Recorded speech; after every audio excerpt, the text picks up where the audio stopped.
In 1998, I got a new teaching job in a new town. To save money, I moved into a small house that was for rent. My roommate Claire was nice enough, and the two of us got along easily. I moved in and found my room. While unpacking, I came across an old framed photograph.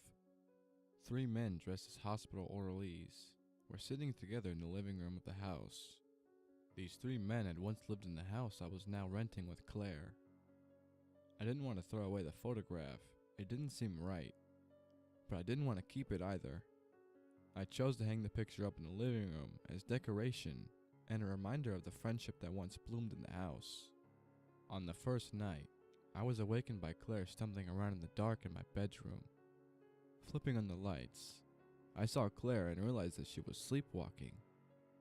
I called her name and finally woke Claire up, and she, confused by what had happened, apologized and told me that she had never sleptwalked before. Claire was shaking. She then went on to explain that she was having a vivid and bizarre dream.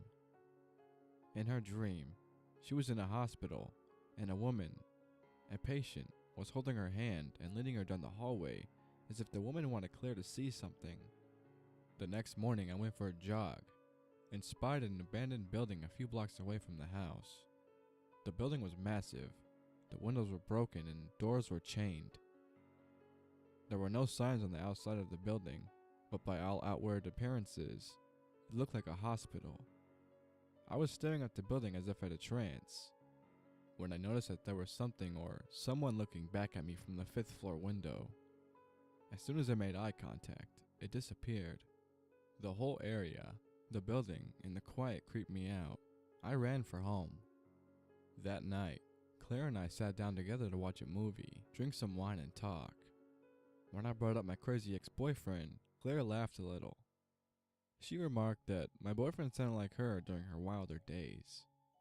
She went on to tell me that she had a mental breakdown a few years ago, and that she was on medication, but she was better now, and it was all behind her. Her story sent a chill up my spine. I barely knew her, and now I learned about this. Later, when I went to bed, I heard a crash outside my window. I threw back the curtain and saw Claire walking off the porch, breaking a flower pot as she moved. I opened my window and yelled her name, but she didn't respond. Claire was walking in the street toward the abandoned hospital, sleepwalking, her hand outstretched as if she was being guided by some unseen force. I threw on some clothes and ran outside, still calling Claire's name. By the time I caught up to her, she was stepping inside the hospital doors. Someone had unchained the doors. I was too afraid to walk inside the hospital after her. I hesitated, and I regret it to this day. When I finally worked up the nerve to walk inside, I was greeted by an elderly homeless woman. I asked her if she had seen anyone come into the hospital just now, and all she did was smile at me and turn away. I panicked and stepped back outside. The foreboding feeling was overwhelming. I looked up at the hospital and saw Claire hanging out a window on the 5th floor. I yelled her name, but I couldn't get her attention. I'll never forget the look on her face, pure terror. Claire kept leaning out the window and looking back into the hospital, as if she was afraid of someone or something. Sometimes she would look down, seemingly straight at me, but she still never saw me. I called her name desperately, as I watched her climb out through the window and jump. She died in front of me. The police arrived, and I told them everything about Claire's sleepwalking, but when they learned about her history of mental illness, they quickly chalked it up to a suicide, and that was the end of her story. A week later, I read her obituary in the newspaper, and in the article, they confirmed that the abandoned hospital was in fact a hospital, a mental hospital. I fell asleep that night, and I had a very strange dream. I was walking down the hall of a hospital, a woman in a hospital gown holding my hand. She was guiding me somewhere and kept looking back to make sure I was still following. The snapping of fingers and a man's voice startled me awake. I had been dreaming. I had been sleepwalking. I had walked the 4 blocks from my house to the street of the abandoned hospital. A man had almost hit me with his car. If he hadn't have woken me up, I'm not sure what would have happened. The idea of sleep was now terrifying. So much had happened in such little time. I tried to keep awake for as long as possible, but eventually, as it often does, sleep overtook me. The dream, the same dream about being in a hospital, repeated. This time when I woke up, however, I wasn't in my bed or standing in the street. I was laying on the bed frame of an old cot inside the hospital. Scared, I walked through the halls trying to find the stairs to get out, but I found nothing.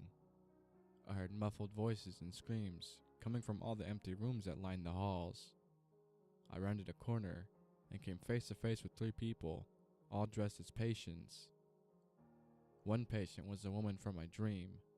I backed away and told myself they weren't real. If I ignored them, they'd go away. I kept searching for the exit and heard another screaming voice from behind the door. There was an orange glow creeping out from under the door, and through the small window on the door, I peeked inside, and a man's face peeked back. His face was burned, horribly burned. He begged me to let him out, but I couldn't bring myself to touch the door. I turned and saw the same 3 patients as I had before. One of the 3 patients approached the window and jumped out.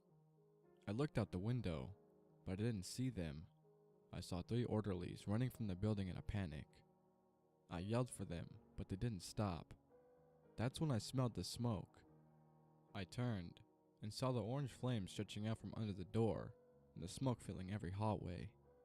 I had no choice. I had to jump. I approached the window and prepared to leap out when I felt a hand on my arm. I looked over and saw the homeless woman pulling me away from the window. She led me out of the hospital and I ran for my life. The rest of the night, I stayed awake and did some research on the hospital. It was abandoned 20 years ago after a fire ravaged the hospital. The orderlies all fled from the building and left their patients behind to burn alive. I moved out of the house the next morning and back in with my parents. I haven't sleepwalked since.